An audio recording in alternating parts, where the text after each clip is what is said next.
All right, so we want to draw some three-dimensional forms, okay? So the first important step in doing that is that we give these three-dimensional forms a three-dimensional space in which to live, all right? When you start drawing when you're a child, you probably draw the ground like this because the ground is down low and the sky is up high. This isn't really a three-dimensional space, okay? If you're playing a video game and the ground is down here, you're probably playing Mario, which is two-dimensional, right? Right. If we want three-dimensional space, we need to move that line up to about the middle of the page. And what this is a horizon line. You don't have to draw that first line, but draw this one. This is a horizon line. The horizon is the point where the ground meets the sky, but it's way back far in the distance. All right? So putting your horizon on the middle of the page is one of the first steps to creating a three-dimensional place for your things to be in. And we want to kind of move towards that. All right? So you want it about the middle of your page. The horizon line is also going to represent your eye level. Okay? So usually when we're drawing a picture, we think about the middle of the page as being sort of eye level. And if you're looking straight off into the distance, the horizon's going to be at that level. All right? We also want to kind of think about the center of the page here. Sort of a vertical division between the two halves. This is kind of the center of the field of vision. If we were playing a video game, we're playing Call of Duty. Is that still a thing? Yeah. Battlefield? I don't know. GTA, but first person?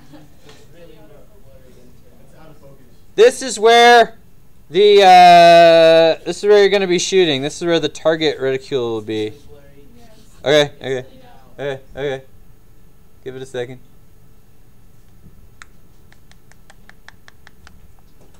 It's really blurry. I need a new camera. I'm going to put the dot camera back in. Anyway, once I get started drawing, it'll probably fix. Okay? So, yes.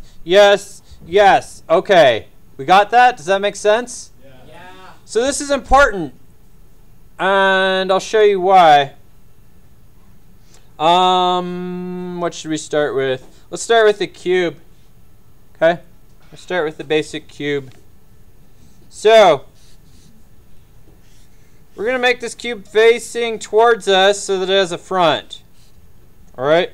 This makes life a little easier for us. So we're going to start off simple today and draw a square that's kind of facing directly towards us. Alright? Now, one of the things we need to think about is which sides of this cube we're going to be able to see. It's important that we do this correctly in order to get a convincing kind of illusion. So let's actually take a box here. A little box. This isn't a cube, but it's a box. Alright? So, the way this box works, when it's covering this point here, right, I can only really see the front of the box. Okay? When it goes down to this area here, I can see the front of the box, I can see the top, and I can see the right side. Alright? When it goes up above eye level, I can see the front and see the bottom, and I can see the right side. Okay? So it's important that we remember kind of which sides we're going to be able to see. Oh, if it's on the horizon, I can see the front, and I can see this side, but I can't see the bottom or top. Okay? So this horizon line, this eye level marker, and this kind of halfway division is going to determine which sides we're able to see, and that's why it's important. Okay? So we'll talk a little bit about perspective later, but this is kind of important to that concept as well. So for now, I'm going to draw the back of my box. Oh, important point here. Which is going to be a second square. Now my second square should be a little bit smaller than my first. And the reason for that is because the first square is closer to me, and things that are farther away from me are going to look a little bit smaller than things that are close. So the back of this should be smaller. When I draw with the charcoal and you're drawing with the pencil, it's important to understand what's going on. This guy over here, this is vine charcoal. Vine charcoal is really easy to erase. So these are kind of my sketching lines. These would be real light lines when I'm using the pencil. This is my charcoal pencil. This line is darker and harder to erase. So this is like my dark contour lines when I'm using a pencil. So these are kind of the final darker lines I do. All right? So by connecting the corners of this box, I can make a cube. Now, since my cube is not transparent, I don't need to connect these corners here. There's an edge there, but I don't need to connect it. So then I can erase out the covered edges, darken in the ones that I can see,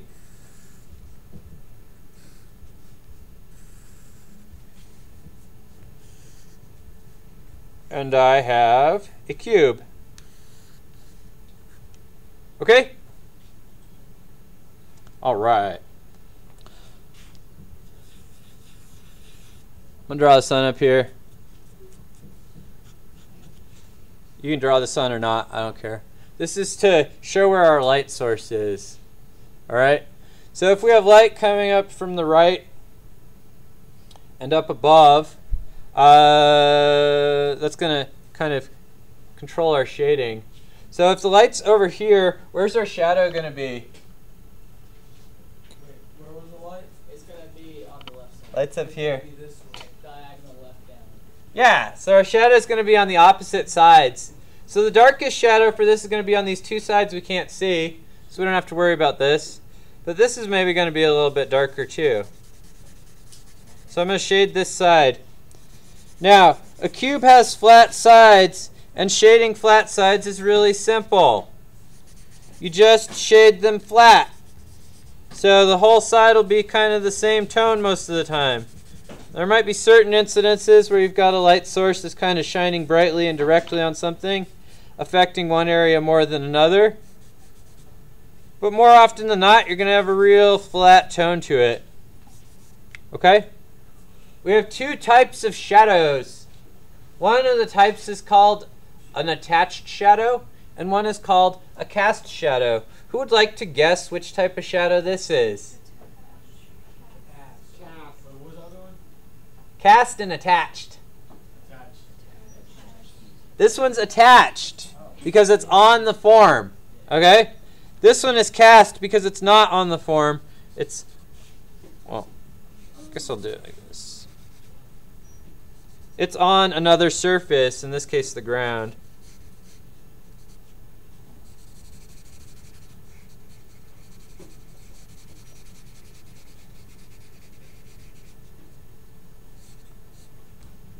Probably going to look something like this. We won't worry too much about the shape of this cast shadow today. We might talk about that a little bit more when we get to perspective. Alright? So there we go. A cube. If I was going to draw a cube in the sky,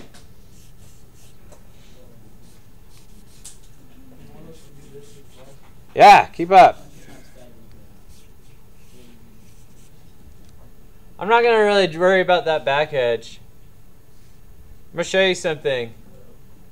We'll talk about perspective later on, but when we do, this will be called a vanishing point. And these edges here will go towards it.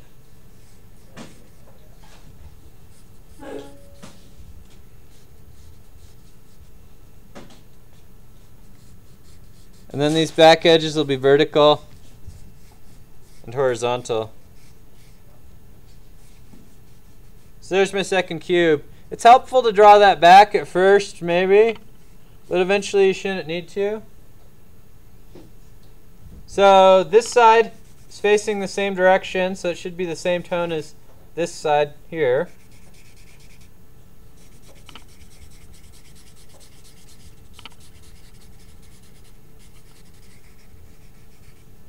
But this one's probably going to be darker.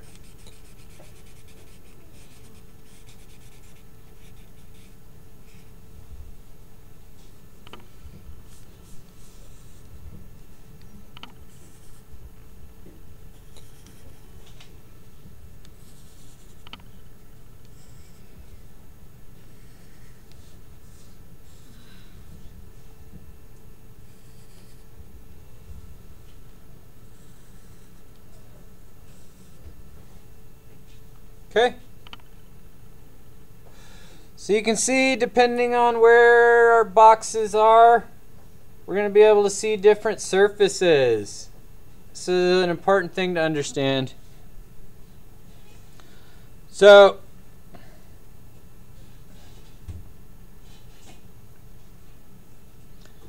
next let's do a couple of pyramids next.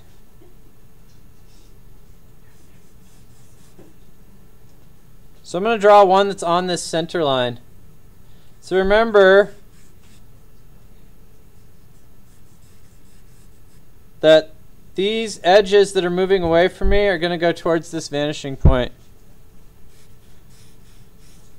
So the pyramid has a square or rectangular base. And we need to remember also that things that are closer to us are going to appear to be bigger than things that are farther away. So this edge here, which is closer, is going to be bigger than this edge. All right? Now this gets a little tricky because if I draw this here, we have kind of this shape that goes like this.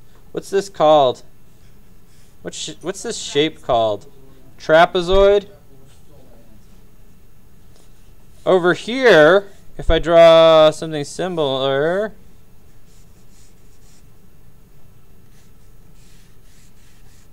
we're going to have something that's more like a rhombus, but this side's a little bigger than this one.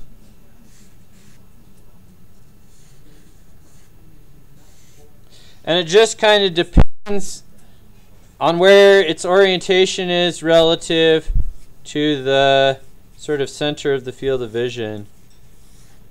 The edges should more or less move towards this point here.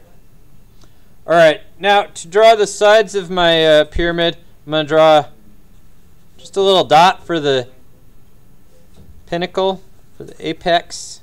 I want to kind of move straight up from like the center of this rectangle and draw a little dot.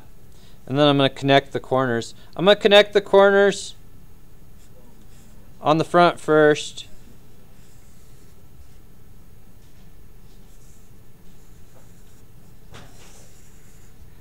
And you can see, I just barely see these sides.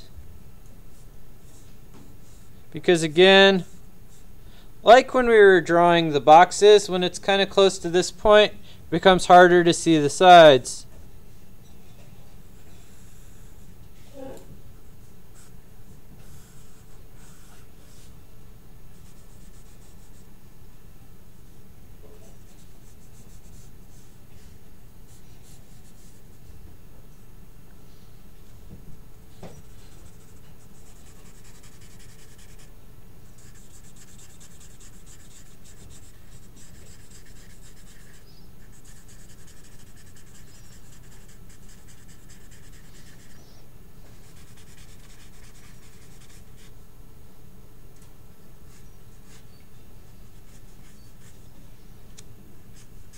I guess the shadow for this is going to be real weird.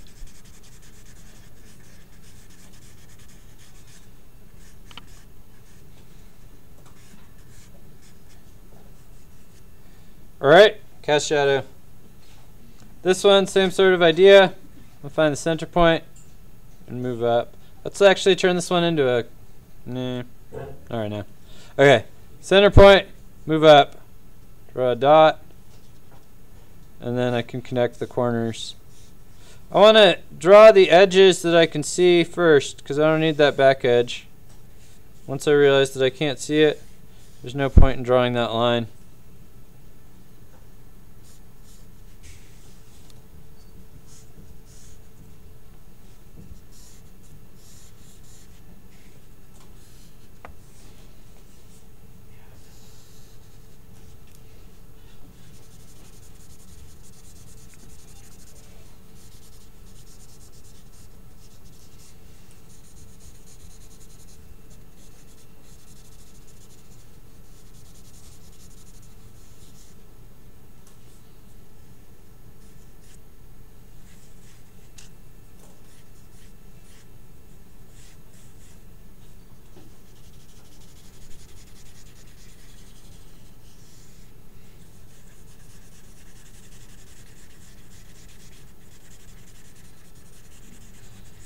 Bam, bam, bam.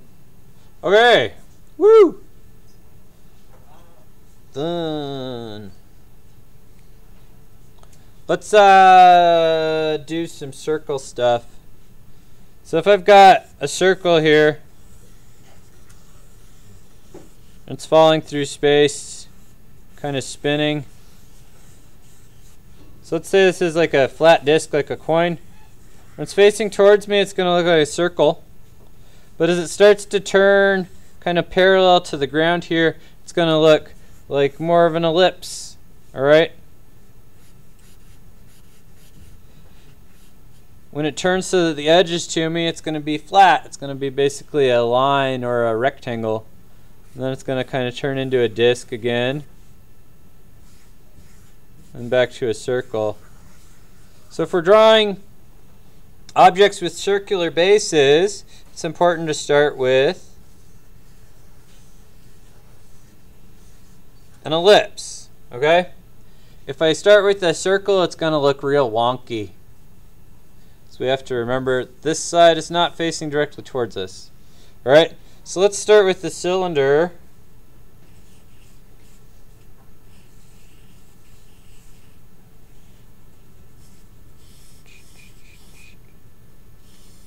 So we'll draw two ellipses and then connect them. So let's say this cylinder is right here. Which of the sides am I going to see? Which of these two ellipses am I going to see? Anybody else? Anybody have a different opinion? I'm actually going to see neither of these. Because my eye level is in between the two. Okay? So I might still see the curve. Good guess though. Thank you for participating.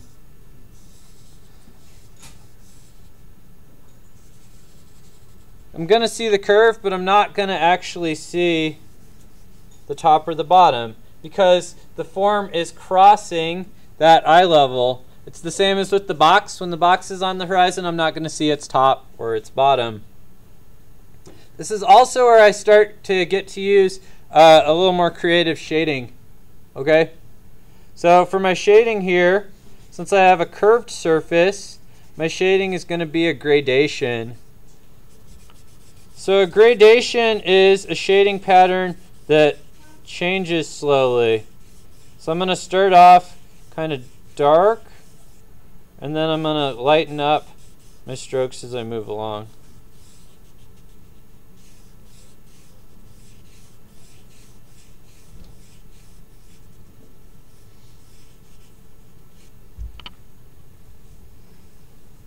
Okay, so what we want is a transition from dark to light without really being able to see the specific spots where the tone shifts. We want it to be kind of hard to see the difference between the two. So we want to have as many tones in this range as possible, but we want it to shift from dark to light.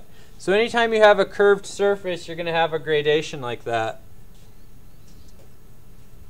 Add some more cylinders. Ellipse, ellipse, sides, sides. All right, so this time I'm above it, so I'm going to be able to see the top. So I think that's a really easy way to remember which sides you're going to be able to see. If you think about a building with a flat roof, you can't see the roof of the building unless you're above that roof, right? Oh no. The little waffle table came up.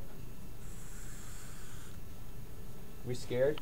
Oh, I thought I'd keep going since I was recording. What the heck? I'm not recording. Oh, I'm still recording. What the heck, computer?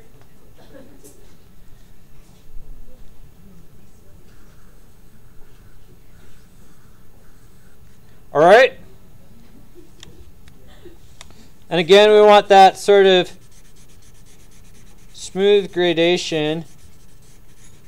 So we want to start off real dark. and then work to a light value. But make that happen gradually. So the top of this is probably going to be pretty light because it's getting a lot of direct light. And then we'll do another one up here.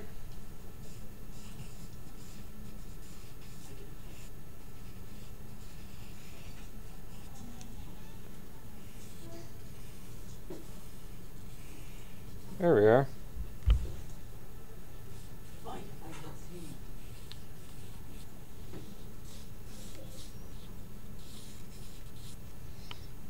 So we've got kind of a broken pillar here.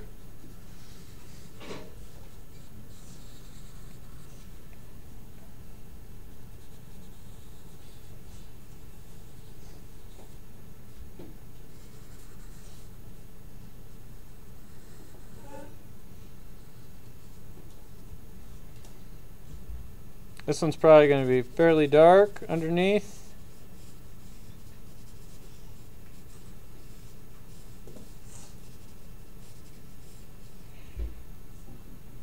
And then we're going to have the gradation because this is a curved surface.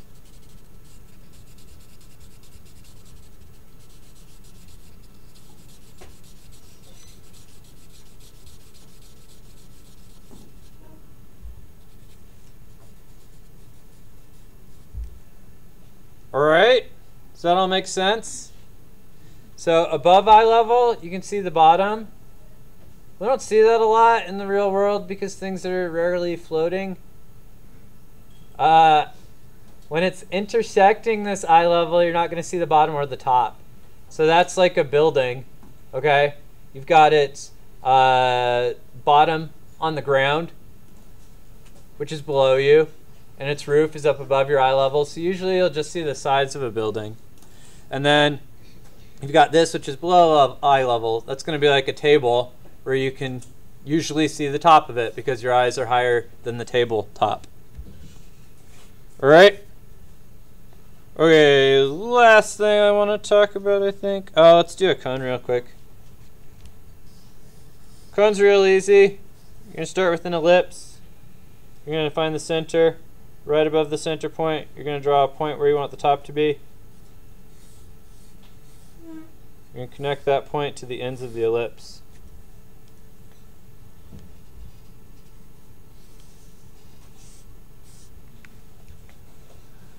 How much time do I have? Okay, we're good, we're good.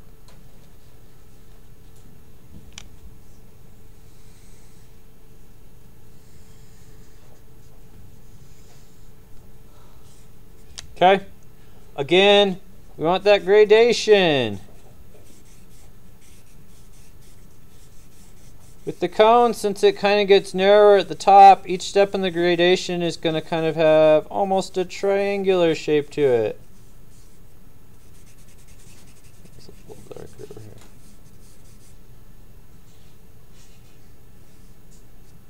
Yeah, something like that.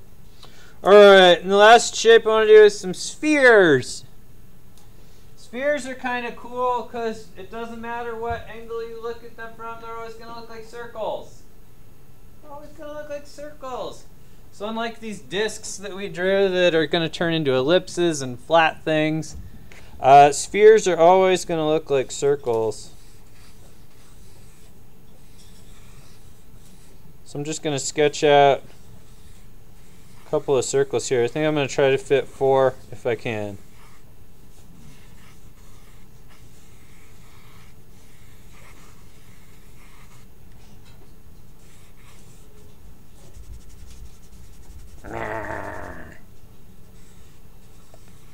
So that's kind of the great thing about charcoal. You can move it around a lot. Alright.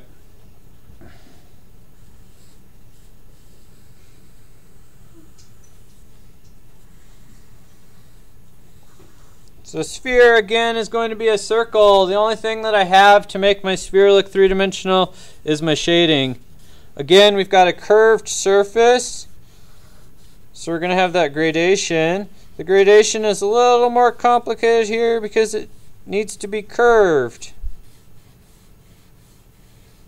So I'm going to kind of follow the curvature of the circle here as I make my marks.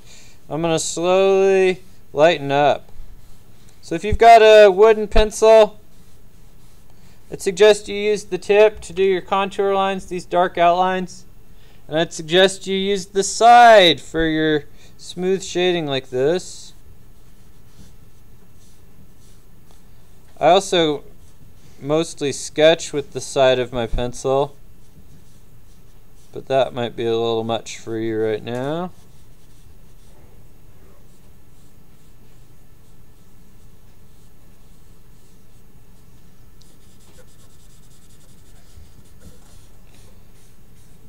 So kind of following the curve of the circle does two things. It makes my gradation a little more accurate, but it also makes it so that any incidental strokes I sort of leave behind are actually contouring the sphere. So that's a good thing. All right? So I'm going to show you on these other spheres a couple of other methods of shading. So these are methods that you can use with a pencil, and they look pretty cool when they're used correctly. But mostly these are used with things like pens. Okay? So if you have a pen, especially if you have like one of those Uniball ink pens, it's real hard to get a tone that's not black. Okay? So this is kind of a method for doing that. This first one is called hatching, and what hatching is just making kind of parallel lines to make an area look gray. Okay, so I'm actually going to kind of curve my parallel lines a little bit to kind of define the shape of my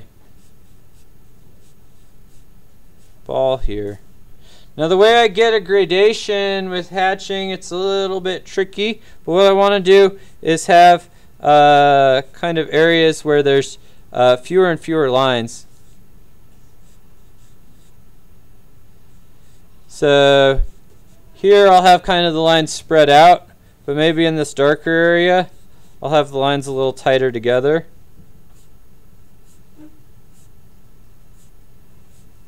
And then in this darkest area, I might really get in there and get a lot of lines. So I start to get a little bit of a gradation effect. Alright, the next technique, I'm going to write that down.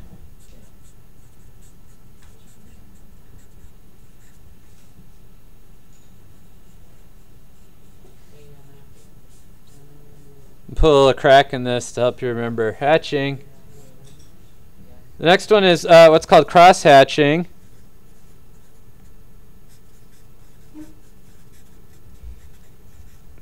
Cross hatching is kind of the same idea.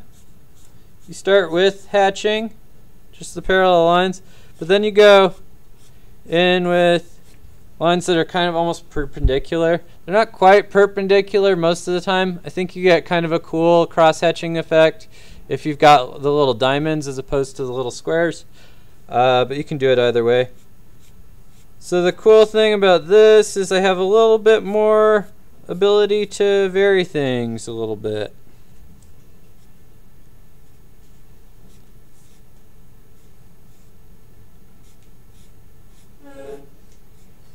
And it's the same sort of idea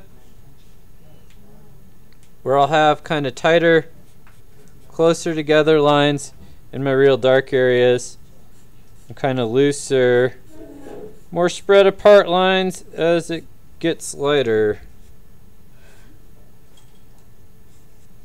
And again, I think if you kind of curve your lines as you're making them, it adds the additional benefit of providing a little contour. So those are kind of the three main shading techniques, which would be kind of this rendered shading, this hatching, and this cross hatching. There's a lot of variations you could use. That's not going to work very well. You can stipple, which is making little dots.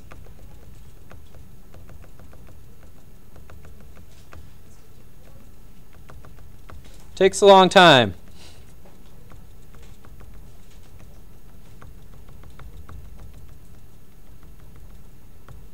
Same sort of idea though, down here, more dots. Fewer dots as I work my way up.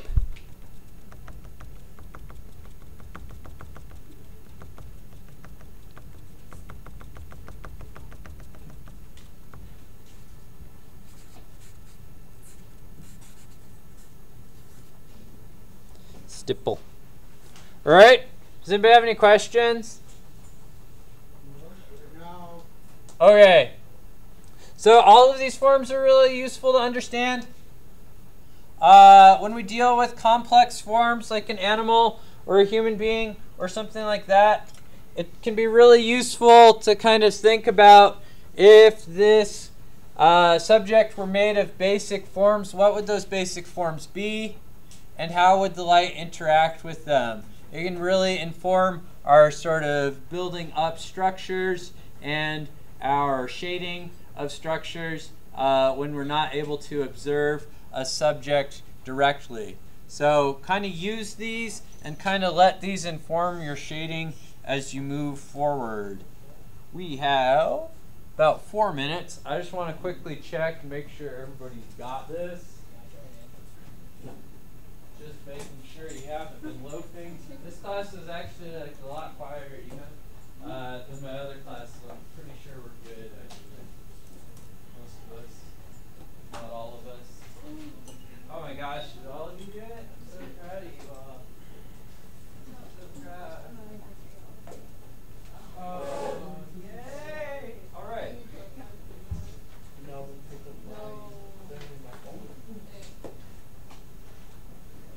All right, so y'all can get packed up and ready to head out.